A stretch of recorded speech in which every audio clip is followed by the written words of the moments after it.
Shalom. I'd like to start out by giving all glory, praise, and honor to Yahweh Bahasham, Yahweh Shai Bahasham, Rakach Wadash. Double honors to the elders and apostles of the Great Millstone, and Shalom to the elect of Israel. This is the Mayim in Atlanta, and I've got this article here going into Neurolink and how it's been injuring and basically killing monkeys. And so this article came out September 22nd on futurism.com. It says terrible things happen to monkeys after getting Neuralink implants, according to veterinary records. You see a little monkey right there. It says earlier this month, Elon Musk claimed on X, formerly Twitter, that the monkeys who died during Neuralink trials were terminal cases, close to death already, making it clear that none of them perished as a result of the biotech company's brain implants. And this Neuralink that they're trying out right now, I can't say that it is the MOTB, but it's at the very least a precursor to what's coming. The scriptures do say that you can't buy or sell without it, without this mark that's either in your right hand or in your forehead. But something like this inserted inside of your body, it's only one update away from being able to do that, if it can't already. But nonetheless, I think this is just a precursor to what's coming. Could be wrong about that though, but nonetheless, it's within that realm of the MOTB. It says documents viewed as part of a new investigation by Wired, however, as well as testimony from a former employee, contradict Musk's claims entirely, and the details are upsetting as they are damning, adding to a mounting case against the safety of Neuralink's devices. And the timing couldn't be more exigent either, with Neuralink announcing on Wednesday that it's recruiting subjects for human trials. And all these people are gonna receive the worst. This isn't gonna work out. You can't just place a foreign object into your brain like that. I'm sure it'll work for a few people and you'll have a few success stories, but eventually these things are going to try to get out, as does any implant. It always tries to make its way out, or the body tries to push it out because it does not belong there. It says, here's the harrowing casualty report from veterinary records obtained by Wire from the California National Primate Research Center at UC Davis, the site of the Neuralink primate research. Up to a dozen monkeys suffered grisly fates after receiving a Neuralink implant, including brain swelling and partial paralysis. First is the case of the monkey animal number 20. In December of 2019, an internal part of the brain implant being inserted into the primate broke off during surgery. Later that night, the monkey scratched at the implant site, drawing blood, and yanked on the implant, partially dislodging it. Follow-up surgery discovered that the wound was infected, but that the replacement of the implant prevented treatment. The monkey was euthanized the next month.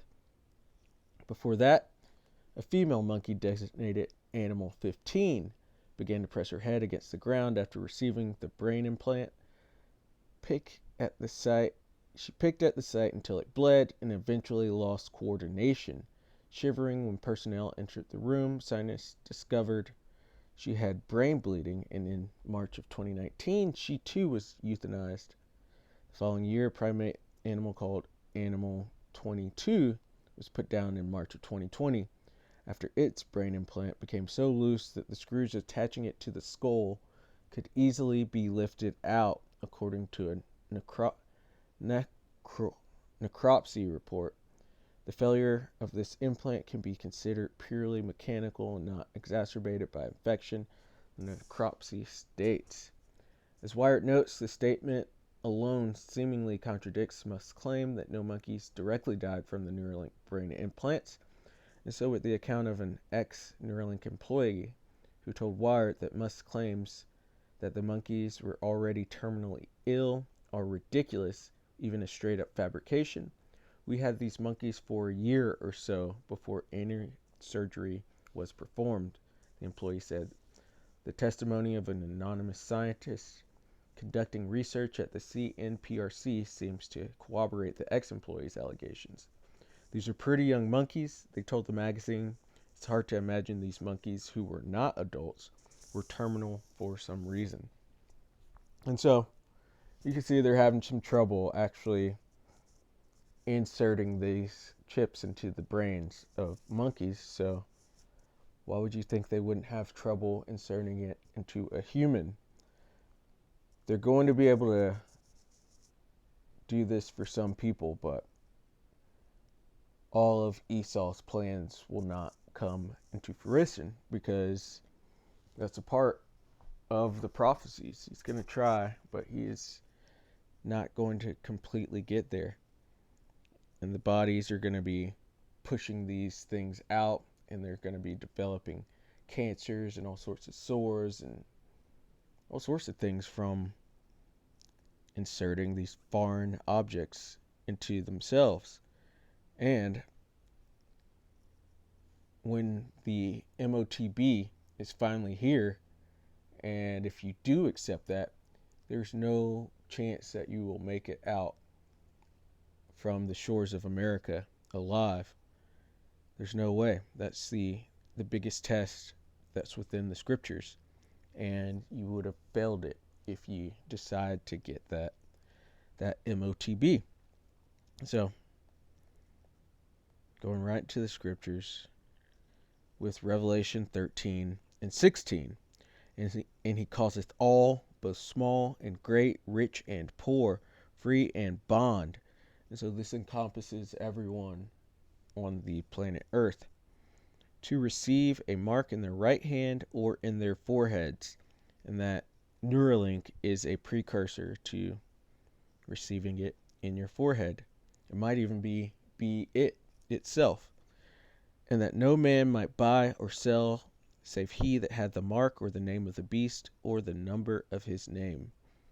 So this is Esau's plan for control, is to push this MOTB upon the entire earth. The people that receive it, as it says right here in Revelation 16 and 2, they're going to receive a sore for getting it, which you go into that word, and it's hard to find it in the blue letter now, but it used to say cancerous. It was a cancerous sore, and which makes complete sense when you deal with different vibrations and different things put into the body. It can create cancer. You even go back to that movie years ago, Aaron Brockovich. I want to say it was from the vibrations from those power lines that were causing the people living near it to get cancer. And this is very similar. You have the transmitting vibrations from these devices. It's not going to work well for the human body. And so, Revelation 16 and 2, it says, And the first went and poured out his vial upon the earth, and there fell a noisome and grievous sore upon the men which had the mark of the beast, and upon them which worshipped his image. And so if you take that, you're not only going to get sick from it, get this sore, get this cancer from it, you're also going to taste the wrath of the Lamb. You're not going to be making it out of this place alive. You'll just have to die here and then get reborn or regenerated, reincarnated into the kingdom of heaven, depending on which nation you're from. If you're of the nation of Israel, you'll be brought back into the second covenant with all the law, statutes, and commandments written into your inner parts, so you'll never be going off again. But at the same time, you will feel sorry for accepting that mark.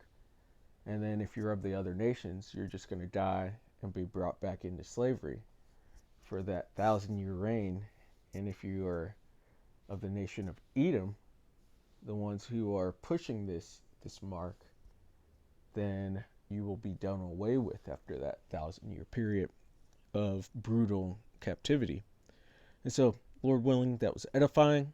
I'd like to give all glory, praise, and honor to Yahweh, Bahasham, Yahushai, Bahasham, or Chakwadash. Double honors to the elders and apostles of the Great Millstone, and Shalom to the elect of Israel. Shalom.